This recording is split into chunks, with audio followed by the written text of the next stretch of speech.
Welcome to another Little Farm chat this afternoon.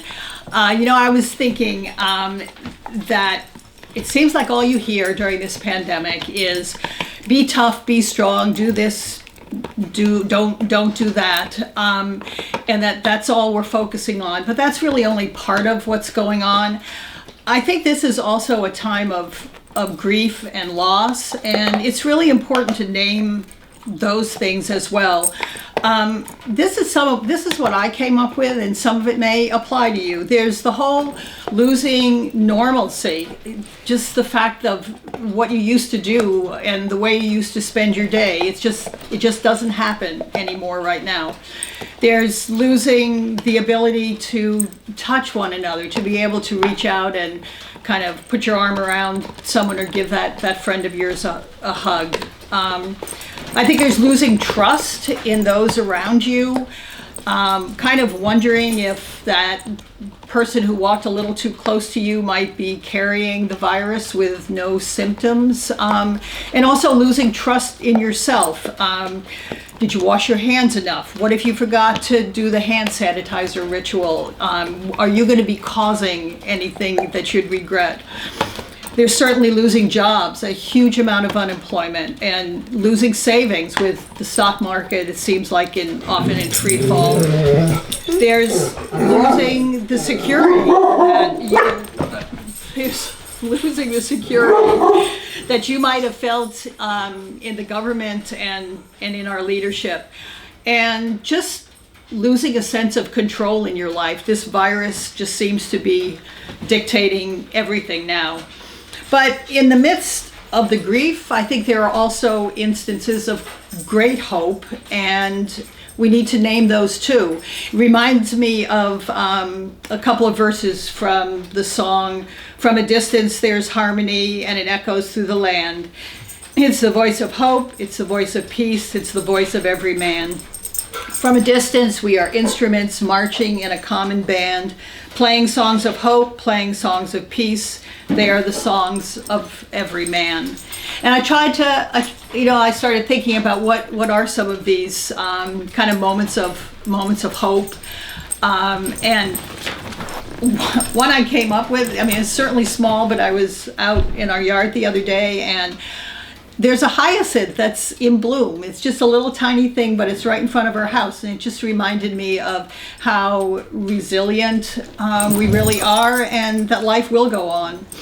There are all of these mutual aid networks that are springing up, kind of like free cycle for the pandemic. People putting up online what it is they need, other people putting up online what it is they can give and share, and people linking up that way.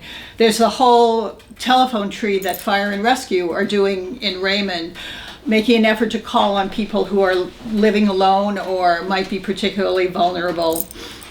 I read this the other day. In the US, a brother and sister playing a private cello contest on their porch for their 78-year-old neighbor who is self-isolating at home on her children's insistence.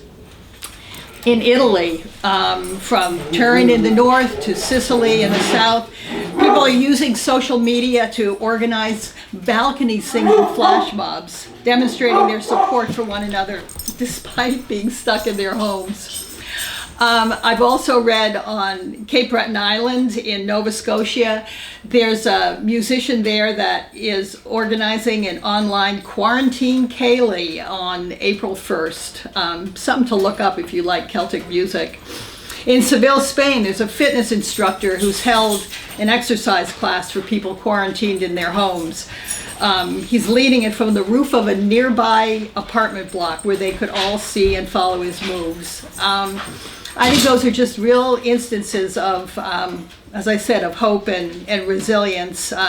It reminded me of something that E.B. White, the author of, among other books, Charlotte's Web, once wrote, when his wife, Catherine, had cancer and she was dying, yet insisted upon planting daffodils in late November during the very last year of her life. Even though she knew she would not be alive when they came up. And there she was, E.B. White commented, calmly plotting the resurrection. And I just think that's just a wonderful way to kind of think about all this. Let's have a moment of prayer.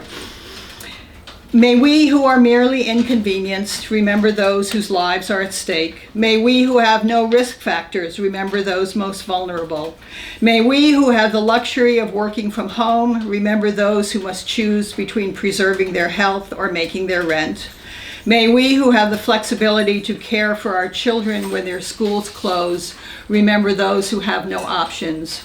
May we who have to cancel our trips remember those that have no safe place to go. May we who are losing our margin money in the tumult of the economic market remember those who have no margin at all. May we who settle in for a quarantine at home remember those who have no home. As fear grips our country, let us choose love.